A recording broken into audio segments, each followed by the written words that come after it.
Hey,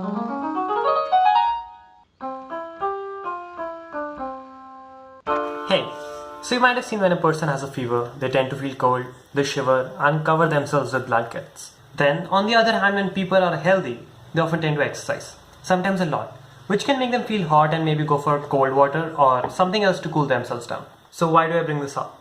Well, you see, in both of the cases, the temperature of the body goes up, through biochemical pathways in fever and through muscle friction while exercising. This brings up a burning question. If the effect is same in both the cases, then why is the response so drastically different? For this, we need to look into how our body senses temperature. Our body has a lot of receptors, the things that take in information, called thermoceptors. If you're imagining like a lot of thermometers embedded into your skin, don't. Because one, that is a very disturbing image, and secondly, it is kind of wrong. Let's see why. The way information regarding the temperature is related to our brain is through the firing rate. Firing rate is basically the rate at which the electric impulses are sent from the receptors through our nervous system and to your brain or the spinal cord. Also, the thermoceptors come in two types. Let's call them hot and cold.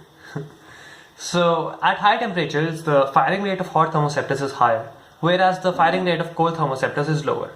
So, this is the way the body senses the temperature of the skin, the internal organs, at the core body temperature. But this is only the information that is sent. So, how does the body sense temperature? The nervous system employs what is known as the proportional control system, in which it takes all the information and then sends it to the region of a brain called the hypothalamus. Then the hypothalamus compares that to a basal point, and any deviation from that basal point is interpreted as being hot or cold. So what is a basal point exactly? It's the temperature at which your body and the brain might think that it is neutral. So when my body heats up during exercise, and that information is relayed to my brain, and which is then compared to my basal point, which is lower in this case, and thus there is a positive deviation which makes me feel like I'm feeling hot. And then after that the body turns on the sweat alarm, which is a response to that positive deviation. This is because the body is always trying to bring the temperature towards that basal point, and in this case it does so through sweating, which helps the body cool down via evaporation. So what happens during fever? Well, during fever the basal point itself shifts in a way upwards, and then the body tries to match it. And in the process of doing so, it increases the temperature through some biochemical pathways. But during high fever, the basal point is shifted so high that the body just can't reach it because it's physically impossible. And then there's always negative deviation and the person always feels cold. The response to this negative deviation is shivering, where the body is trying to produce more heat and increase the temperature through muscular movement. So unlike thermometers, which give us an absolute measure of the current temperature, the hypothalamus and our body senses temperature by comparing it to something that it considers normal. So it goes something like this. Back in Delhi, the movie ticket prices are about 500 rupees. And over here, the movie ticket prices are about half of that. So when the people over here complain about high ticket prices, I just cannot empathize with their pain.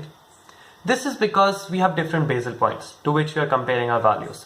And no matter how high the prices over here go, they don't really touch 500. So I always think that the ticket prices are reasonable. Another important thing to note is that tickets are not cheap or expensive because of the money I'm spending on them. It's because I'm comparing the current prices to something that I consider normal, which has been ingrained into me. This is analogous to saying that temperature sensing is not a thermodynamic process at all, in which the inflow or the outflow of the heat tells you what the temperature of the body is. But rather, it's all in your head. So here are a few things to note. 1. This is a theoretical model, which means that we don't have a direct evidence for a thing such as a basal point, nor do we know the entire mechanism of what happens perfectly, but the predictions made by this model are pretty solid, and so this thing works. Secondly, even during exercise, there is some evidence that the basal point does increase, but it increases just a little, so the person still feels hot.